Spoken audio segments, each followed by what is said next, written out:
Bueno, buenas tardes. Vamos a comenzar la reunión de hoy.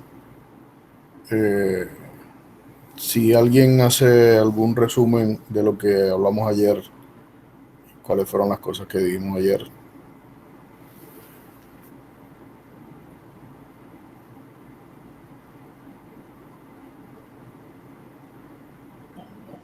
Yo puedo, profe, empezar.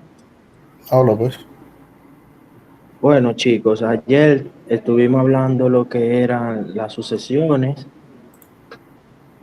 El profesor nos decía que las sucesiones son un grupo de términos, un conjunto de términos agrupados que siguen como un orden. Eh, y bueno, estuvimos viendo la primera parte, o sea, el profesor nos dijo que este material se dividía en dos partes. Estuvimos viendo la clase anterior, la parte de las sucesiones infinitas. Y luego hoy nos toca ver lo que son las series infinitas. Sí, también Eh, hablamos de cuando una sucesión es creciente, decreciente, y también hablamos de la convergencia y la divergencia. Al final, Nosotros, también el maestro nos estaba explicando cómo resolver la proposición 2. y también, para eso me dijeron ayer, el profe estuvo diciéndonos cuándo era convergente y divergente. Él dijo que una sucesión era convergente cuando el límite de a sub n, cuando n tendía a infinito, era igual a n.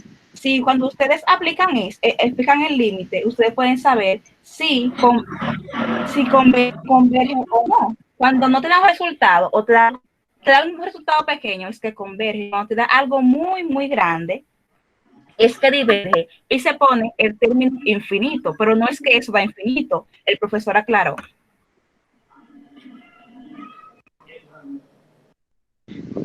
Bueno, también asociamos la sucesión del teorema de Taylor, con la que habíamos visto anteriormente con respecto a la aproximación, y se había puesto como ejemplo que ese era un caso particular de una sucesión, tomando en cuenta que esta, no, o sea, no recuerdo bien si habíamos mencionado que si era finita o no, pero se puso como ejemplo asociándola con el tema. También el profesor estuvo explicándonos algunas gráficas que aparecían en el material, cómo era que sucedía y cómo se podía graficar en una recta, y también cómo se podía hacer la gráfica si fuera una función, porque el límite de una sucesión es como igual que buscar el límite de la función que equivale a esa sucesión.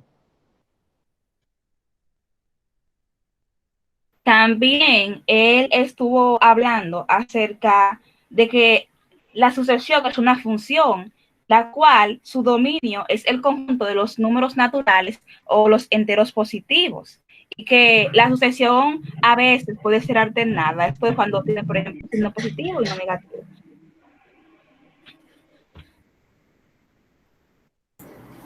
Bueno, está bien.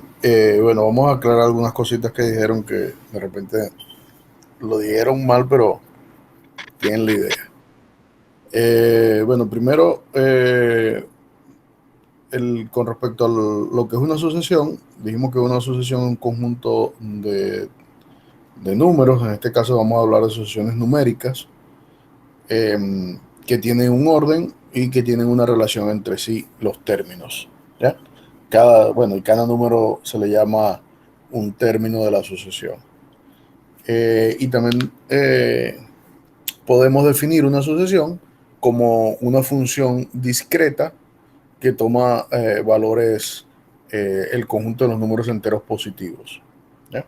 Entonces, nosotros podemos relacionar ya directamente una sucesión como una función discreta de términos que dependen de enteros positivos.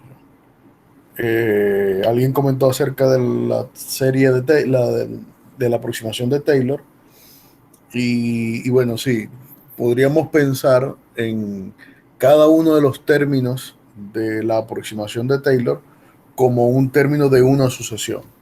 Pero a la final de cuentas, una aproximación de Taylor en realidad es una serie infinita de esos términos de una sucesión definida a partir de ella, ¿no? O sea que podemos mezclar las dos cosas. Pero sí, eso fueron algunas de las cosas que conversamos ayer. También, como dijo Maylin, nosotros podemos saber cuando una sucesión converge y la manera de saberlo es que ella converge si el límite es un número finito y diverge si es un número que no podemos determinar, ¿ya? O sea, esa es una de las condiciones. Y particularmente, digamos que es una de las cosas más importantes a la hora de determinar si una serie converge o no. Conocer cómo es el límite cuando, hacia dónde tiende el límite cuando n tiende a infinito.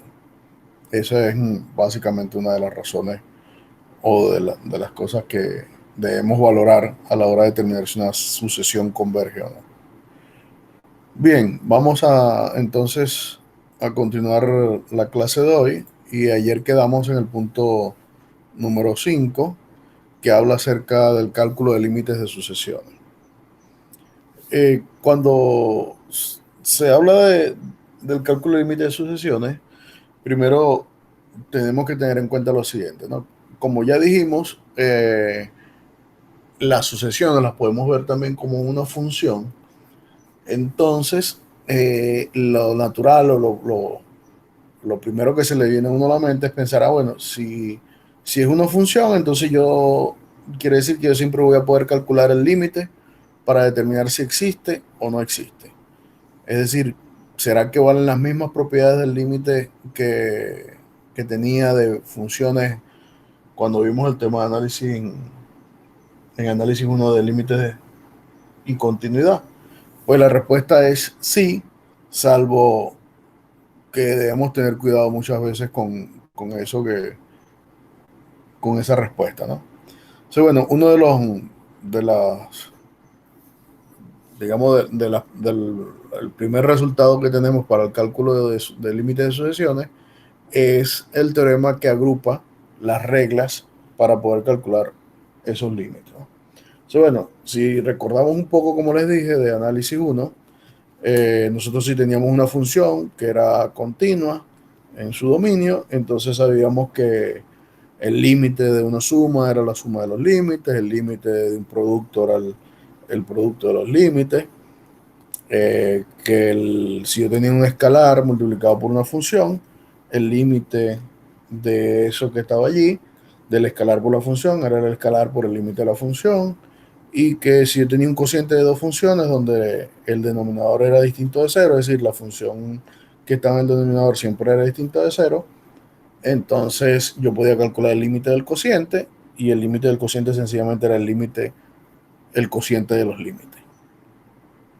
Pues eso se mantiene también para sucesiones, es decir, si yo tengo dos sucesiones a su n y b sub n que tienen además límites determinados, es decir, pues yo puedo decir que el límite de a sub n es igual a un cierto término a, el límite de b sub n es igual a un cierto número b, entonces valen las reglas de la suma, del producto, de la multiplicación y del escalar.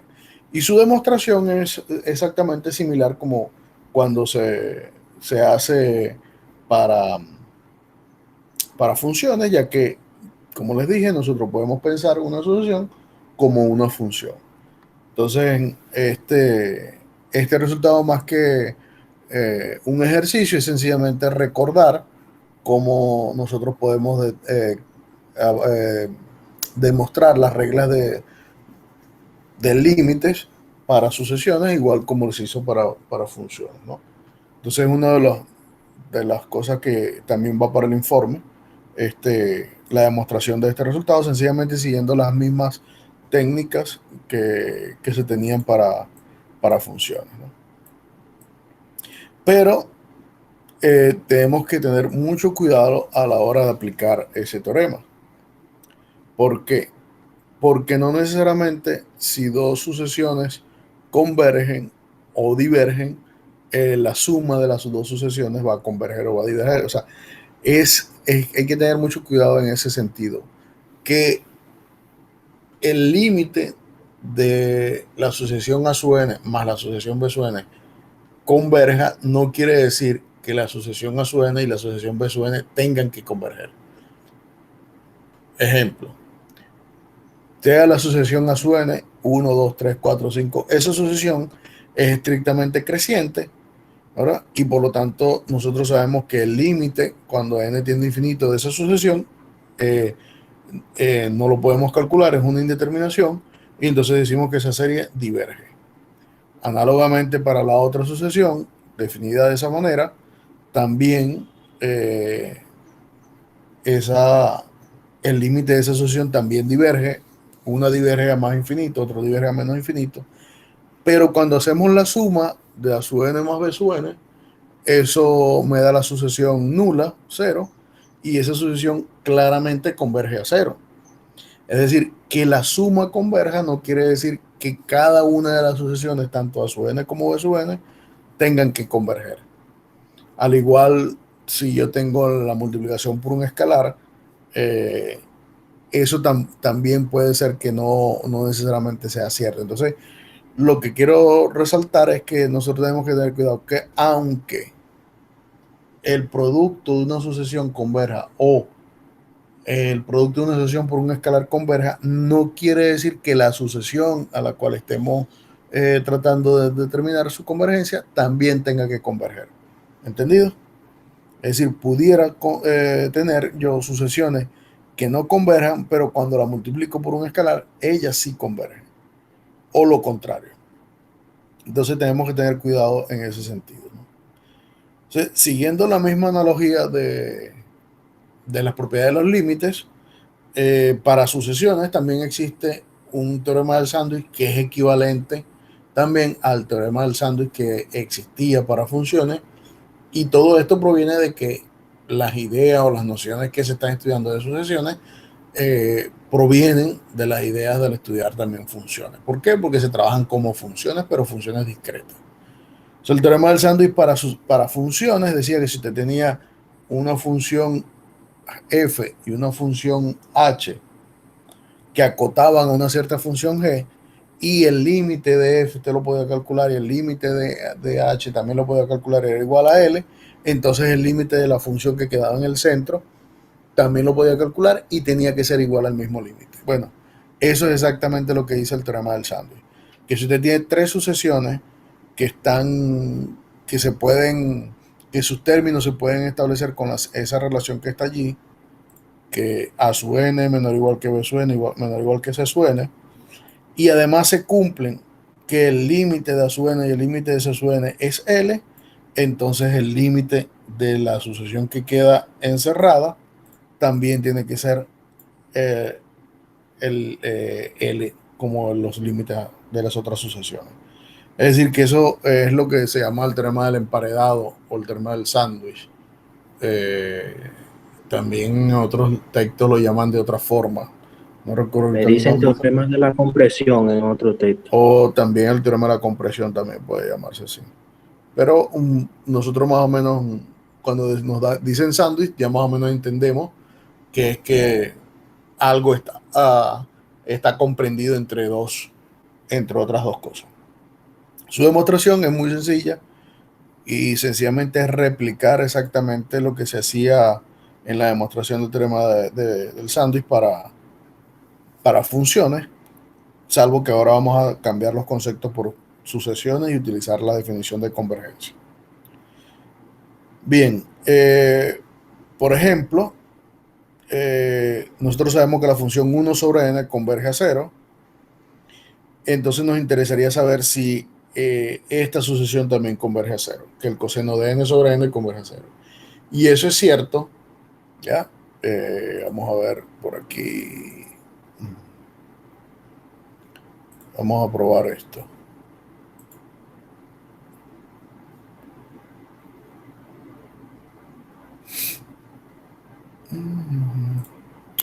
Eso es cierto porque, fíjense.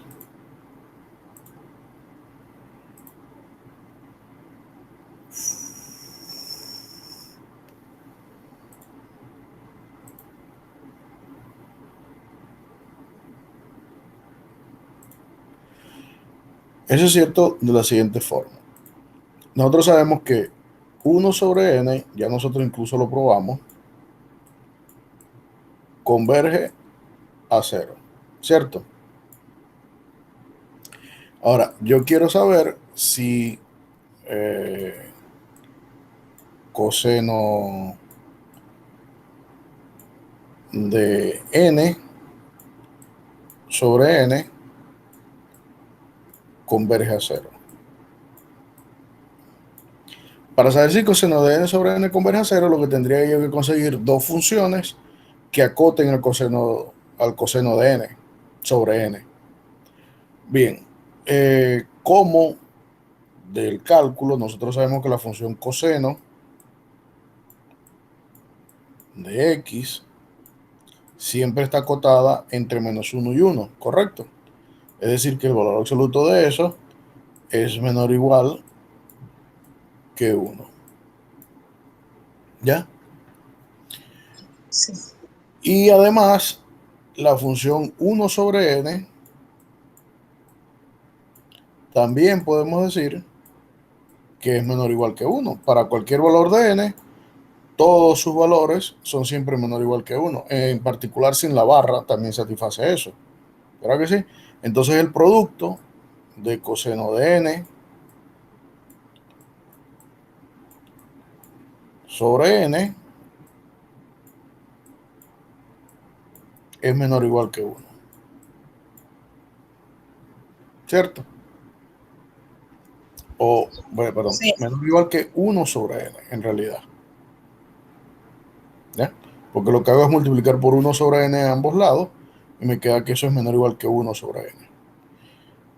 Y aplicando la definición de valor absoluto, esto me queda que es menos 1 sobre n menor o igual que coseno de n sobre n, y esto es menor o igual que 1 sobre n. Pero esta converge a 0, esta converge a 0, y los términos de la sucesión están acotados entre los términos de esta sucesión. Es decir, yo puedo decir que a sub n es la sucesión menos 1 sobre n, b sub n es la sucesión esta que está acá, y c sub n es la sucesión 1 sobre n. Entonces ahí inmediatamente puedo aplicar el teorema del sándwich, porque esta sucesión coseno de n sobre n está acotada entre menos 1 sobre n y 1 sobre n. Y menos 1 sobre n converge a 0, 1 sobre n converge a 0, por lo tanto la sucesión coseno de n sobre n también converge a 0. ¿Ya? Entonces esa es digamos que la justificación de por qué la sucesión coseno de n sobre n converge a 0. Análogamente, uno puede hacer el mismo razonamiento para los otros dos ejemplos y va a tener exactamente lo mismo que está allí. ¿Ya? ¿Se entiende eso más claramente? Sí. Sí. Bien.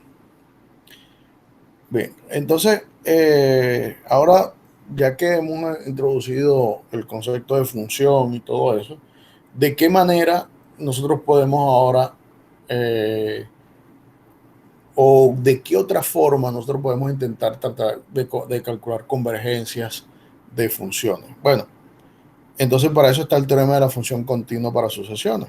Es decir, si usted tiene una sucesión de números reales que converge a L, entonces si usted consigue una función que es continua en L y que está definida para todos los elementos de la sucesión, entonces se satisface que f de AN converge a f de L. Es decir, si usted tiene una sucesión cualquiera de números reales y ella converge a un cierto valor, entonces, si hay una función que sea continua, que esté definida tanto en los términos de la sucesión como en el punto de convergencia, entonces se satisface que f de a sub n converge a f de L.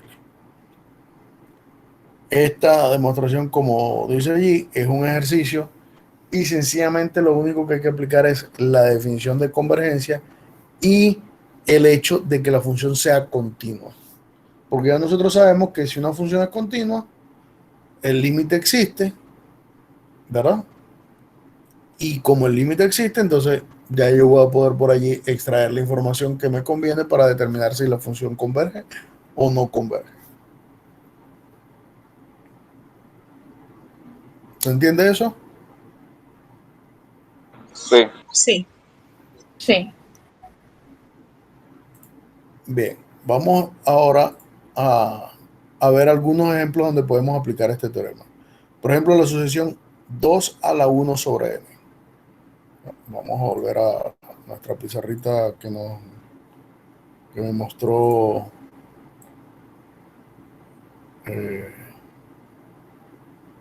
José. Pero yo creo que esta pizarrita es más efectiva si uno tuviera un lápiz. Sí, pero yo me imagino que para tener un lápiz debe de ser hasta la pantalla touch de la computadora. Pues. Sí, pero igual. Mi pantalla es touch, pero hace falta un lápiz. Profe, pero no le sale más fácil entonces con el dedo, porque si es touch es más fácil que con el mouse. No, yo probé esta mañana y salen unas líneas gruesísimas, feísimas. Profesor, pero No usted importa, puede probar, ya me usted puede probar introduciendo las funciones así como tal. Ah, sí, también se puede escribir, también fue que vi que se podía escribir. Pero bueno, Yo le- vamos a seguir. Pero Fíjense, de preocúpese que lo entendemos, profe, como quiera que usted lo haga. la idea es probar que la función 2 a la 1 sobre n converge. ¿Cierto? Eso es lo que dice el ejemplo. Exacto. Lo que hay que ver es que ella converge. ¿Y a quién converge? Bueno, nosotros podemos pensar primero, la sucesión 1 sobre n, ella converge, ¿verdad que sí? Y converge a 0. Sí. Ok, entonces, Sí. vamos a ver si esa fue lo que hice. Bien, ahora yo voy a definir mi función f como 2 a la x. Es una función que es exponencial. Para nosotros sabemos que esta función está definida para cualquier valor de x, ¿correcto? Tanto positivo Sí. como negativo. Además, 2 a la 0 está definido. ¿Y cuánto es 2 a la 0? 1. 1. Entonces, el teorema me dice que si yo tengo una sucesión que converge y una función continua definida en todo su dominio y también definida en el punto de convergencia, que es el 0, entonces f de a sub n debe converger ¿a quién? A f de l. ¿Quién es f de a sub n? Sería 2 a la 1 sobre n. ¿Y eso a dónde tiene que converger?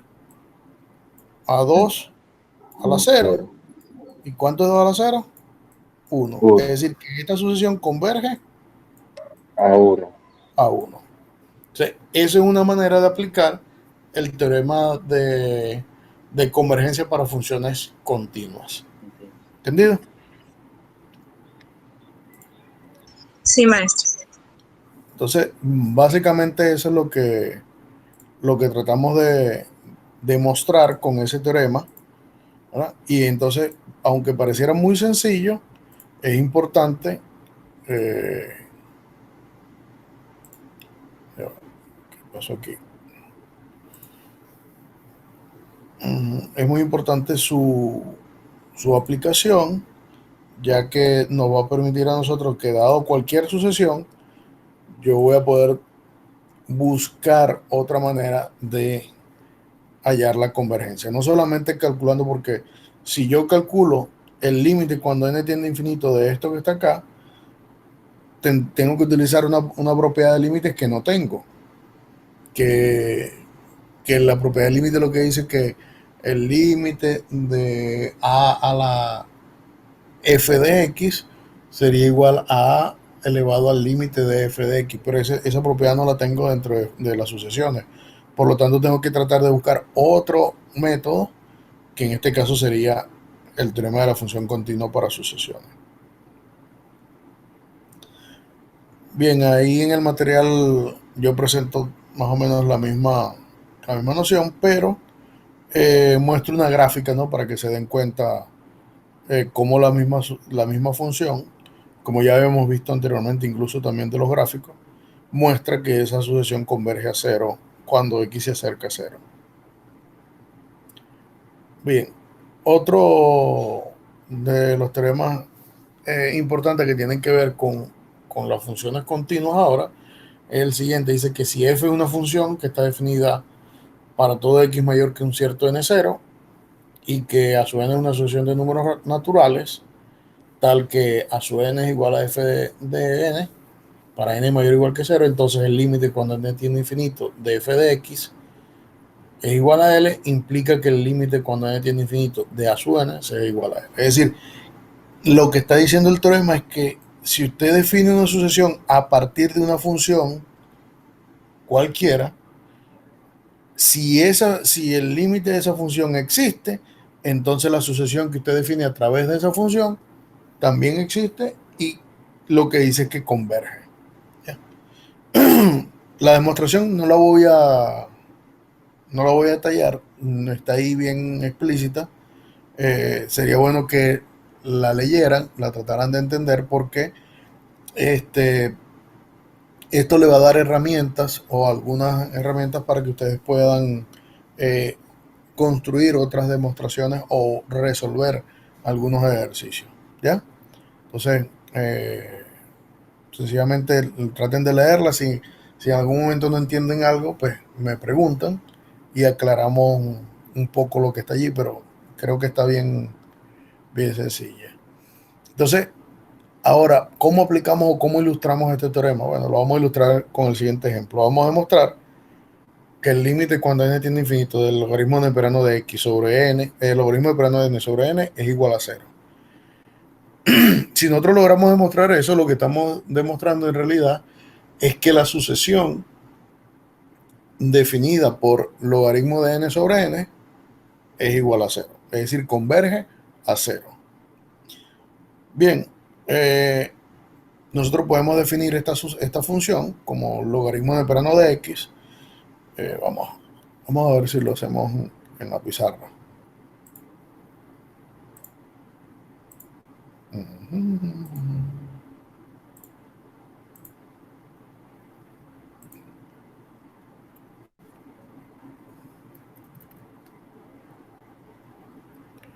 Ok, lo que tenemos que ver es que... ¿qué es lo que decía el ejemplo? ¿Alguien que me diga qué es lo que decía el ejemplo? El ejemplo dice, demuestra que el límite del logaritmo neperiano sobre n cuando n tiende a infinito es igual a 0. Ok, límite cuando n tiende a infinito del logaritmo neperiano de n sobre n es igual a 0. Ok, si yo quiero demostrar eso, bueno, lo primero que debemos hacer es pensar en una función. Bueno, la función naturalmente nos está dando el mismo límite. En este caso, la función f de x la vamos a definir como el logaritmo neperiano de x sobre x. Ahora, esta función es una función que es estrictamente positiva o creciente para valores de x mayores iguales a 1. Ella es creciente para esos valores. ¿Por qué? Porque para los valores menores que 1, la función es decreciente. ¿Ya? Entonces, a mí me interesa es esto que está acá. ¿Correcto? esto que está acá porque digamos que es una de las condiciones que debe satisfacer el teorema. Ahora, como esa función es a partir de 1 coincide con la sucesión a su n igual logaritmo neperiano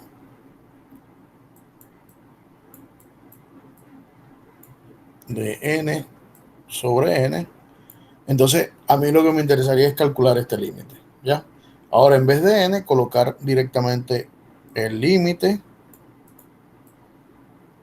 cuando x tiende a infinito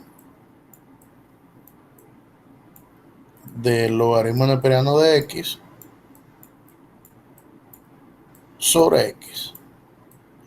Bien, si yo intento resolver ese límite es un límite de la forma infinito sobre infinito, ¿correcto? Entonces yo tengo que utilizar alguna técnica para resolver ese límite. ¿Y qué técnica puedo utilizar? Bueno, puedo utilizar la regla del L'Hopital que vimos nosotros para límites, bueno, que vieron ustedes para límites, ¿no? Que dice que el límite cuando x tiende a infinito de una función que da una determinación de la forma infinito sobre infinito, yo puedo aplicar L'Hopital. ¿De qué manera aplico L'Hopital? Bueno, aplico L'Hopital arriba y abajo, me queda, cuando aplico L'Hopital arriba me queda 1 sobre x, y cuando aplico L'Hopital abajo me queda 1. Y cuando x tiende a infinito, esto es 0 sobre 1, y eso me da 0. Lo que quiere decir que si el límite de la función converge a L, en este caso converge a 0, es decir, si f de x converge a 0, entonces lo que quiere decir es que a sub n converge a 0. Es decir, que esta sucesión que está acá converge a 0. Y entonces ya hemos utilizado el teorema para demostrar que esa sucesión converge a 0.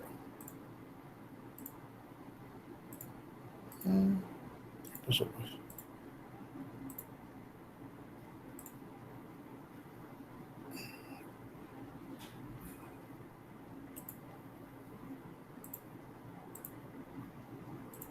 Bien. Ok. El siguiente ejemplo que está allí es exactamente lo mismo. O sea, determinar el límite cuando n tiende a infinito de 2 a la n sobre 5n. Pues es exactamente lo mismo. Aplicamos L'Hopital. Y entonces cuando aplicamos L'Hopital, aquí hay un error, aquí hubo una n. Aquí me queda 2 a la n por el logaritmo neperiano de 2 sobre 5. Y cuando n tiende a infinito, eso va a infinito. Por lo tanto, esa sucesión o la sucesión 2 a la n sobre 5n es una sucesión que no es convergente, es decir, que es divergente. ¿Ya? ¿Entendido? Sí. Ok. El siguiente Sí. ejemplo no lo voy a comentar, sencillamente lo dejo para que ustedes lo lean, para que se den cuenta también de cómo podemos aplicar esa, ese mismo teorema. Bien, llegamos al punto número 6, que vamos a hablar de sucesiones no decrecientes. Una sucesión a su n es no decreciente la propiedad que a sub n es menor o igual que a sub n más 1. Es decir, que los términos, a pesar de que van creciendo, pudieran ser que crecen, pero se hacen a partir de un cierto valor, se pueden hacer constantes. Por eso se dice que la sucesión es no decreciente. ¿Ya? O sea, es una, digamos que una manera de escribir que a partir de un cierto momento los términos se hacen casi que constantes. Por ejemplo, la función 1 sobre n, la sucesión 1 sobre n, es una sucesión, no es una sucesión no decreciente, perdón. La sucesión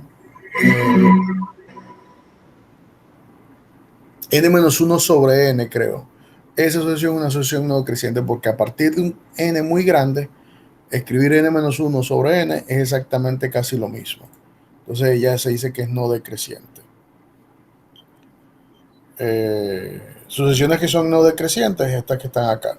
La sucesión constante es una sucesión que no es creciente ni decreciente, sino que cae dentro de una sucesión que es no decreciente, porque sencillamente a partir de un cierto momento todos los términos se hacen iguales, es decir, se hacen constantes. En particular, todos los términos son constantes. Ok, entonces podemos ahora mezclar las definiciones de creciente o acotada superiormente, acotada inferiormente, con no decreciente, es decir, todas esas cosas las podemos mezclar y además agregarle la parte de convergencia. Y entonces tenemos el primer resultado que habla de eso, y lo que dice que si yo tengo a su n una asociación no decreciente y acotada superiormente, entonces esa asociación converge. Es decir, si usted tiene una asociación que es no decreciente, es decir, sus términos a su n son menores o iguales que a su n más 1, y que está acotada superiormente, es decir, que tiene una cota superior, ella automáticamente es convergente.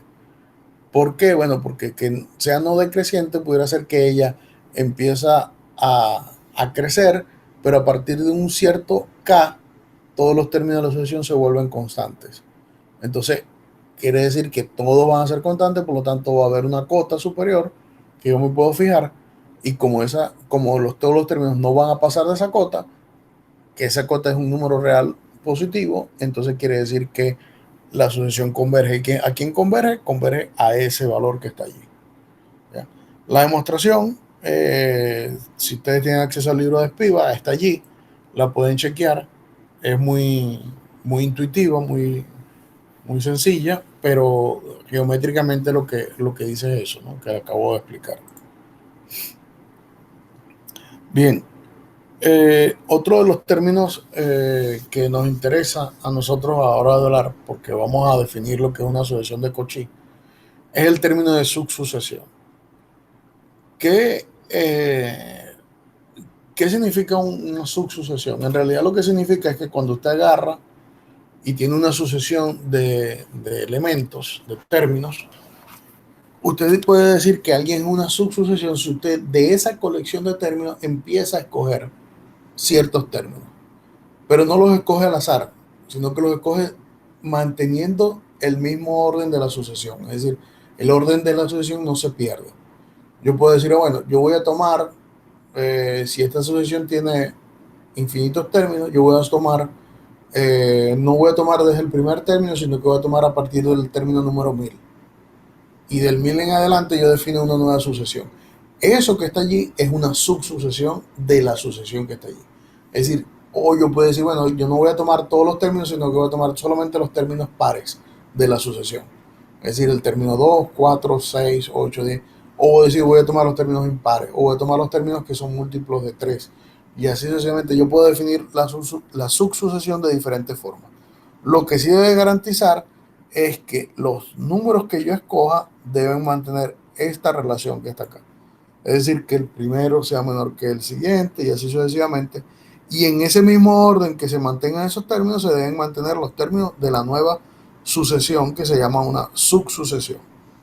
Y se denota con un doble índice, A sub n sub k. Cada vez que ustedes vean A sub n sub k, quiere decir que eso es una subsucesión de una sucesión dada originalmente, A sub n.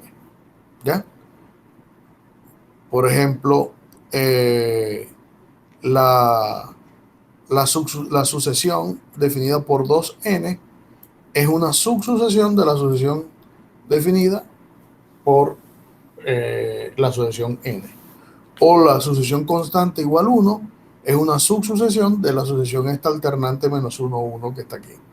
Es decir, sencillamente es tomar una colección que satisfaga alguna relación, pero que esa relación tiene que estar también referida con los términos de la sucesión original que se tenía.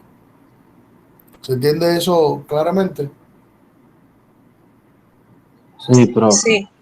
Hasta vi que El hecho de que sea una subsucesión no significa que tenga que ser finita tampoco, porque puede ser infinita también. Sí, es que en realidad tiene que heredar la parte infinita de la sucesión.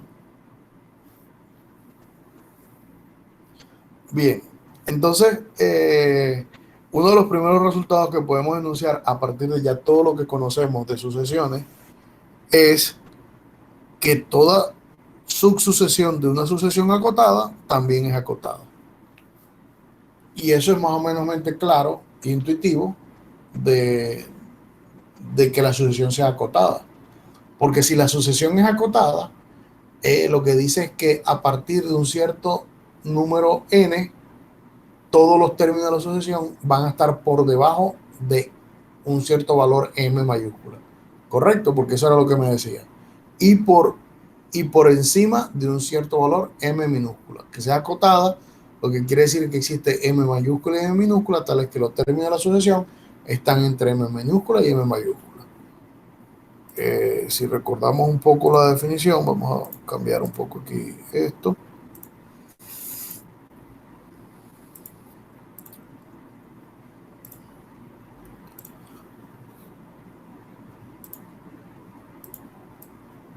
Vamos a borrar aquí.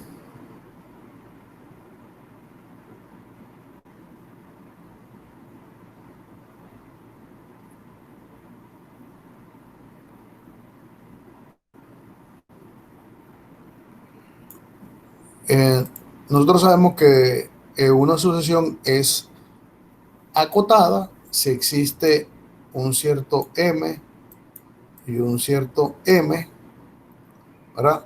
Tal que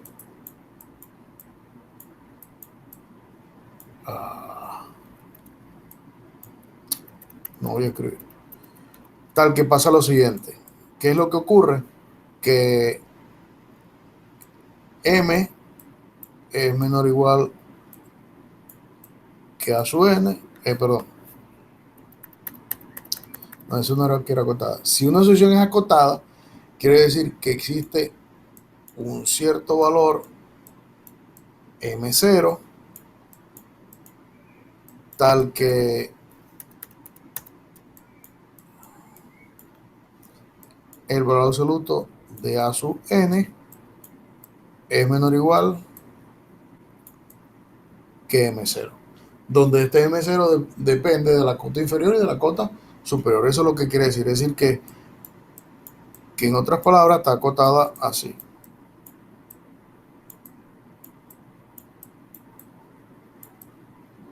¿Correcto? Esto no significa que sea acotada. Entonces, lo que se quiere ver es que si la sucesión es, si yo tengo una subsucesión,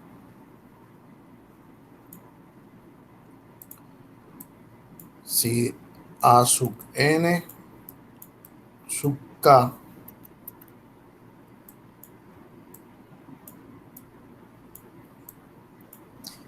es una subsucesión de a sub n y esta está acotada, es decir, que existe el m0 tal que positivo,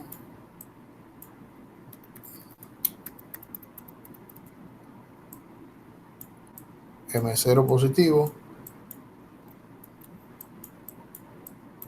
tal que a sub n es menor o igual que m0, ¿cierto? Eso es lo que significa que la sucesión sea acotada. Pero y esto se cumplía para un cierto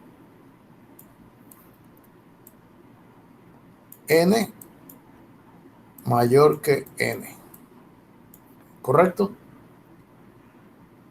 Eso se satisfacía para un n mayor que n. Pero si se satisface por un cierto n, yo puedo tomar también que conseguí un s mayor que k y mayor que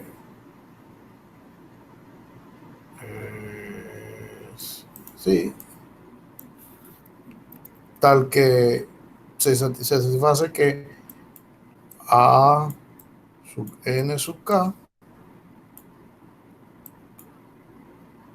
son, estos que están acá son así, ya, a sub n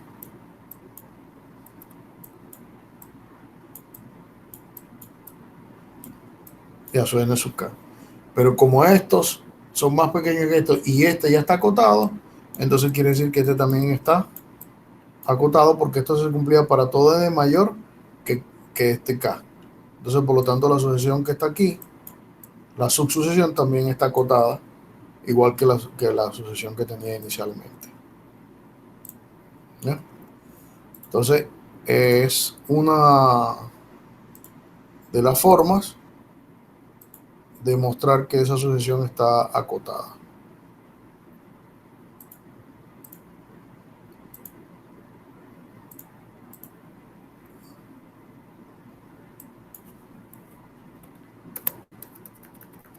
Se cobró.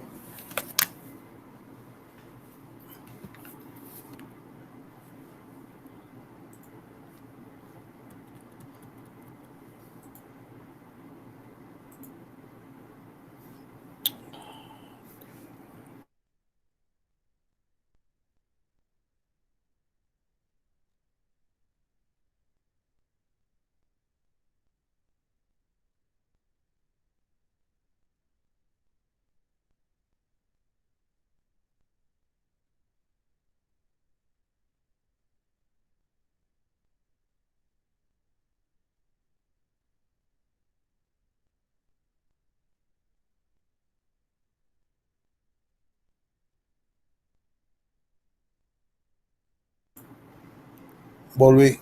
¿Dónde quedamos? La sucesión. Nos quedamos en la acotación de la sucesión. Ah, ok. Bueno, ya eso lo dijimos. De todas maneras, la idea es más o menos que se aplica directamente la definición de acotación para la demostración, ¿no? Profe, una pregunta. Dime. Usted escribió que la sucesión es mayor que la sucesión. ¿Estoy en lo correcto o no es así? Lo que dije es que tomé los términos de la sucesión de tal manera que todos ellos están por encima de a su n, no es que son mayores. Ok, comprendo. Como pueden también estar por debajo si nosotros lo queremos plantear así. Sí, sí. Bien. Ok, entonces, bueno, la demostración, los pasos de la demostración quedan como ejercicio también del informe, ¿ya? Pero digamos que la demostración de esto es muy sencilla, salvo que tienen que aplicar la definición de sucesión, subsucesión y de que esté acotada. Bien, vamos a definir lo que se llama un punto cumbre, ya que va a permitir hacer la demostración de este lema que está acá. Pero entonces vamos a definir lo que es un punto cumbre. Primero, un punto cumbre es un punto que, como lo dice su nombre, es un pico local, o pudiéramos asociarlo como un máximo local de la función, en este caso de la sucesión.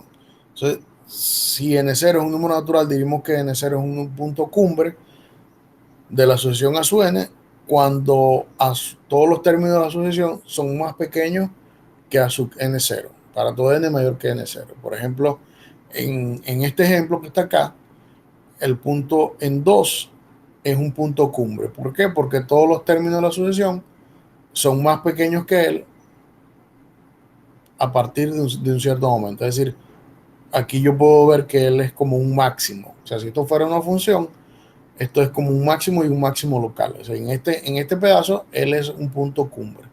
Además, es un punto cumbre global de toda la función. Este punto no es un punto cumbre porque él está allí equiparado con otros que están allí. Este punto tampoco es cumbre porque está por debajo, hay otros que son más grandes que él. Él tampoco es un punto cumbre porque hay otros que son más grandes que él. Él tampoco es un punto cumbre porque hay otros que son más grandes que él. Pero él, este que está acá en 7, también es un punto cumbre porque localmente, si yo lo veo así, desde este punto de vista, él es más grande que todos los que están alrededor de él. Entonces él es un máximo local. Entonces esta función o esta sucesión definida por esos puntos que están allí es una sucesión que tiene dos puntos cumbres, el 2 y en 7. Los demás no son puntos cumbres. ¿Entendido lo que es un punto cumbre? Sí. Sí. Bien. Entonces, ¿para qué definimos eso? Definimos porque queremos probar ahora que si yo tengo una sucesión que contiene una subsucesión que es o monótona creciente o monótona que si yo tengo una sucesión, ella contiene o bien sea una sucesión monótona creciente o una sucesión monótona decreciente. Es decir, cualquier sucesión, yo siempre puedo encontrar una sucesión que sea monótona creciente o monótona decreciente. Ok. Para demostrar ese lema se utilizan dos casos. El primer caso, sencillamente se toman, suponga que la sucesión tiene infinitos puntos cumbres. Entonces, si la sucesión tiene infinitos puntos cumbres, usted puede tomar todos esos puntos cumbres y define la sucesión a partir de esos puntos. Es decir, si sean N1, N2, N3 puntos cumbres, entonces la sucesión a su N1, a su N2, a su N3, que satisfacen esta relación, es una subsucesión y entonces ella en particular es una sucesión monótona creciente. Entonces ya, si eso pasa, si tiene infinitos puntos cumbres, ya tengo una sucesión que es monótona creciente y listo, se satisface el lema. Si ahora no tiene un número infinito, sino que tiene un número finito de puntos cumbres, entonces hay un procedimiento para ello. Si tiene un número finito, quiere decir que, supongamos que N1 es un punto cumbre, entonces, como digo, suponga que no tiene un número infinito, sino que tiene un número finito. Entonces, tome N1 un número natural mayor que todos los puntos cumbres. O sea, él es el más grande que todos los puntos cumbres. Si ese 1 es mayor que todos los puntos cumbres, y como N1 no se definió como un punto cumbre, entonces quiere decir que existe un N2 que sí es un punto cumbre y que es mayor que N1. Entonces, toma ese N2, vuelve a N2 y vuelvo a aplicar el mismo razonamiento y vuelvo a hallar. Entonces estoy construyendo una sucesión de términos que en este caso no son puntos cumbre, por lo tanto es una sucesión que es decreciente, y como es decreciente se satisface el lema que dice que toda sucesión tiene una subsucesión de puntos de monótona creciente o monótona decreciente. Entonces, si tenga o no tenga puntos cumbre, yo siempre voy a poder hallar una sucesión o una subsucesión de la sucesión que es monótona creciente o monótona no decreciente. En cualquiera de los casos se satisface el teorema. Bien, otro, y llegamos a uno de los puntos más importantes del tema de sucesiones, que es el teorema de Bolzano-Weierstrass.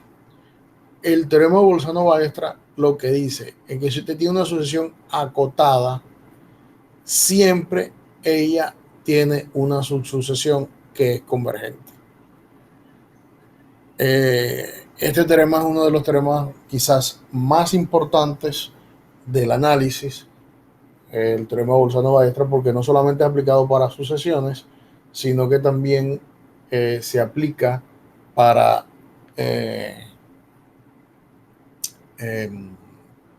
conjuntos acotados y conjuntos métricos en general, es decir, pero una de las aplicaciones es particularmente en sucesiones. Su demostración está allí, es muy sencilla, y se utiliza el lema anterior y la proposición número 5, esta que está acá, ¿ya? Para su demostración. El teorema de Bolzano-Weierstrass entonces dice que toda sucesión acotada tiene una sucesión convergente. Lean la demostración, fíjense que es un teorema muy importante y apenas su demostración cubre 3 líneas. Es muy, muy sencillo de entender. Y pasamos entonces a lo que son sucesiones de Cauchy. Cauchy fue un matemático francés que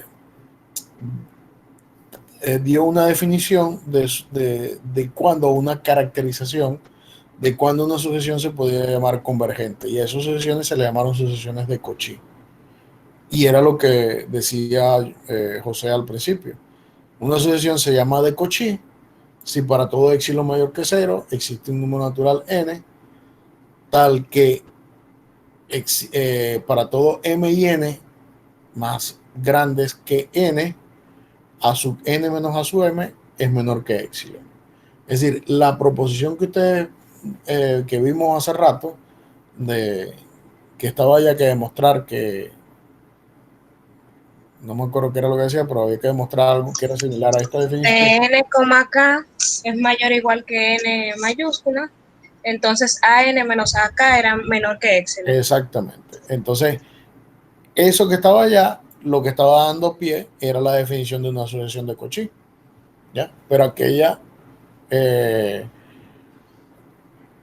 aquel caso era desde el punto de vista general, ¿ya? Entonces, bien, la sucesión de Cauchy, en realidad lo que dice geométricamente es que a medida que los términos crecen, la distancia entre los términos se hace cada vez más pequeña. Es decir, si yo tengo una sucesión, a medida que voy avanzando en los términos de la sucesión, la distancia que hay entre dos términos consecutivos, cada vez que avance se va haciendo cada vez más pequeña, hasta el punto de que van a llegar al punto de convergencia. Entonces, una de las proposiciones que se derivan de la definición de Cauchy es lo que dice que si toda sucesión a su n es una sucesión de Cauchy, entonces ella es acotada. Y el otro resultado es que si una sucesión es convergente, entonces se dice que esa sucesión es de Cauchy. Sus demostraciones están allí y basta que las lean, las traten de entender. Son muy sencillas de entender también, no hay ninguna complicación. Fíjense que todas las demostraciones que hemos visto son muy cortas, muy pequeñas, pero que su comprensión es importante a la hora de seguir la misma construcción de la demostración para resolver los ejercicios. Es decir, si a mí me piden probar que una sucesión es de Cauchy, cualquiera, yo lo que tengo que tratar de seguir la misma demostración de la proposición que indica que una sucesión es de Cauchy. Igualmente con el resultado de que si es convergente, entonces se llama una sucesión de Cauchy. Y bueno, se acabó. Hasta aquí llega esta lección de sucesiones.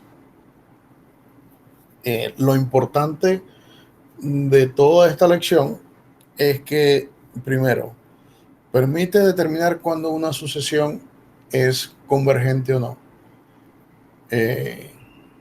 Es divergente o no es divergente.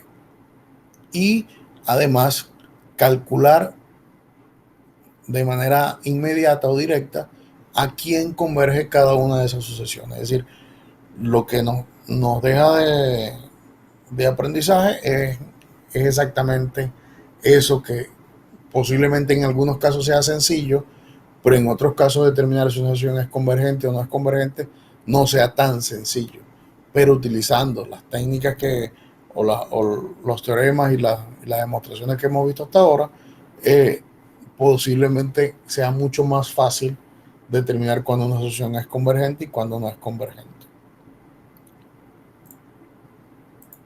Entonces, ¿Se entiende toda esta parte? Sí. Maestro. Sí. No los escucho nada. ¿Será mi audio?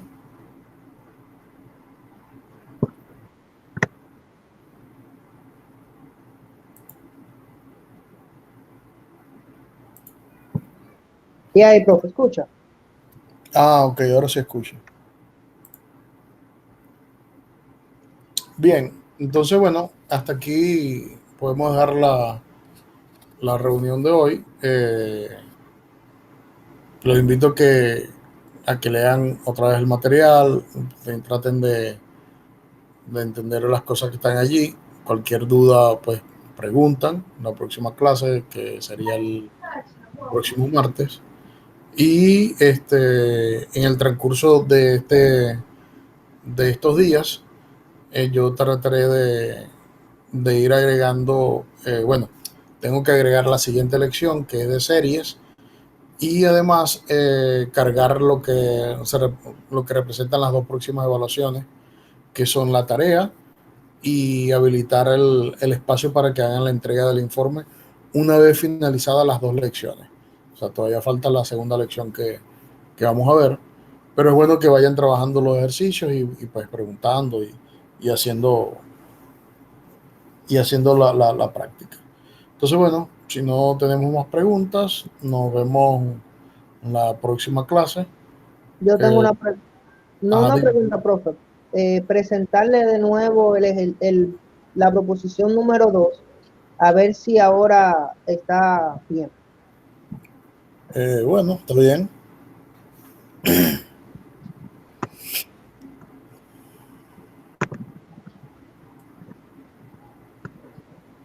¿Pueden ver, profe, ahí? Ajá, sí, ya veo. Okay. Aquí, profe, entonces, yo supuse lo mismo que usted me dijo, que tiene que ser diferente de 0. Puse un T, y este T tiene que ser mayor que 0, estrictamente mayor que 0. Ya va, pero ¿lo vas a hacer por al absurdo? Sí, señor. Ok. Entonces, expresamos con la definición. Después, profe, aquí en esta parte, esto está en valor absoluto, pero sabemos que como tiene un número que es mayor que 0, estos elementos, esta resta, o sea, este espacio que quede no va a ser 0. Ya, ¿cuál es esa proposición?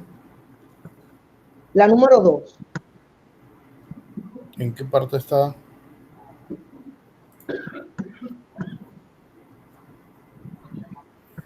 No recuerdo bien. Ah, ya lo vi, ya lo vi. Ok, entonces, como esto es mayor que 0, ese valor absoluto lo podemos quitar y ponerlo entre paréntesis esto. Y entonces, profe, agrupar mi T con mi L, sacar como común el signo negativo, multiplicando. Y aquí entonces, con la definición nueva vez, entraríamos en la contradicción, porque el límite de A sub n no es igual a L más T. Obligatoriamente T tendría que ser 0 para que eso no fuese una contradicción. No, pero no está llegando a la contradicción en realidad. Ok. O sea, yo creo que hacerlo por el absurdo no es la forma más expedita de llegar hasta allí. Yo no sé si recuerdas cuando yo les mostré ayer de tratar de construir otra sucesión y ver qué pasaba con esa otra sucesión. Creo que esa pudiera ser una idea más fácil de llegar, más fácil de acabar. Pero está dentro de los parámetros. Tienes la idea. Me falta que hay que fijarlo un poquito. Ok, está bien, profe, gracias. Okay. Bueno, Que entonces que pasen feliz tarde y nos vemos próximamente la semana que viene.